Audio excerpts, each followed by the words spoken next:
Hi ළමයි කොහොමද? ඉතින් ඔන්න කාලෙකට පස්සේ මාත් එක්කම පොඩි ගමනක් යන්න. ඉතින් අද මේ යන්නේ සාජවල තියෙන ලස්සන තැනකට. මේකට කියන්නේ අල්නූර් අයිලන්ඩ් එක කියලා. ඉතින් කාන්තාරයක් මැද්දේ දවස ගානේ වැඩට ගිහින් මහන්සි වෙලා ගෙදර එන අපිට මෙන්න මේ වගේ ලස්සන තැනකට ගිහින් චුට්ට වෙලාවක් ඉන්න තියෙනවා නම් කොහොමද නේද? ඉතින් මේකේ ඔයාලට දිනම් 25 ඉඳන් ටිකට් තියෙනවා. එනට මම ඉතින් දිනම් 150ක් දීලා ටිකට්ස් දෙකක් අරගෙන මගේ යාළුවත් එක්කන් තමයි මේ යන්නේ. හරි. ඉතින් ඔන්න ඔය විදිහට ඇතුළට ගියාපුවාම මේ ඉන්නේ කාන්තාරයකද කියලා හිතා ගන්නවත් බැරි තරම් මාර ලස්සන ගස් කොළන් වලින් පිරිච්ච පරිසරයක් තමයි තියෙන්නේ. ඉතින් මෙතන ඇත්තම කිව්වොත් අපි ලංකාවේ ඉන්නවා වගේ කුරුල්ලන්ගේ සද්දේ එතකොට ඒ වගේ දේවල් තමයි ඉතින් ඇහෙන්නේ. ගස් කොළන් වල ඒ දැනෙන අමුතුම සිසිලසත් ඉඳගෙන ඉතින් ඔන්න මම මෙන්න මේ විදිහට ඇවිදිනවා. හරි. ඉතින් මම ගත්ත මේ අල්නෝර් අයිලන්ඩ් කැෆේ කියන ටිකට් එක. ඉතින් එතකොට අපිට ඒක ඇතුළෙන්ම මීල් එකත් ෆ්‍රී හම්බ වෙනවා. ඉතින් බලන්න කොච්චර ලස්සන තැනක්ද කියලා. කොළ පාට පරිසරයක් තමයි මෙතන තියෙන්නේ. හරි.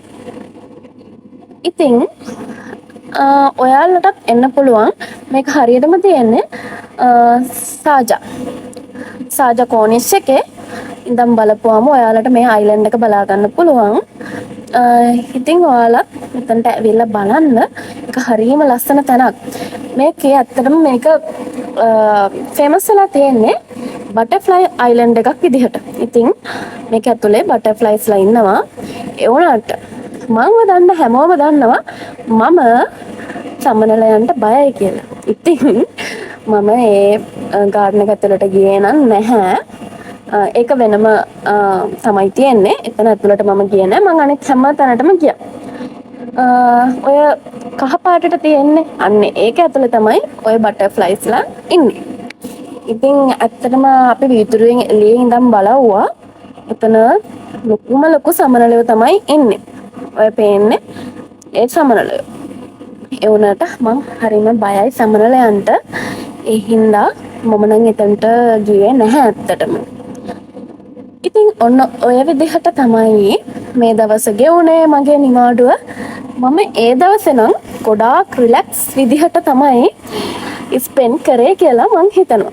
ඉතින් ඔයත් මෙන්න මේ වගේ ඩුබායි වගේ රටක උදේ හවස වැඩට ගිහින් ගොඩක් බිසි ලයිෆ් ස්ටයිල් එකක් නම් ගෙවන්නේ මෙන්න මෙතනට ගිහිල්ලා රිලැක්ස් වෙලා එන්න කියලා මං ඔයාලට කියනවා. ඉතින් ඔන්න දැන් මම ගෙදර යන ගමන් එන්නේ මේ වෙලාව වෙනකොට නම් ටිකක් රෑ වෙලා. ගිහින් එන්නම්. බයි බයි.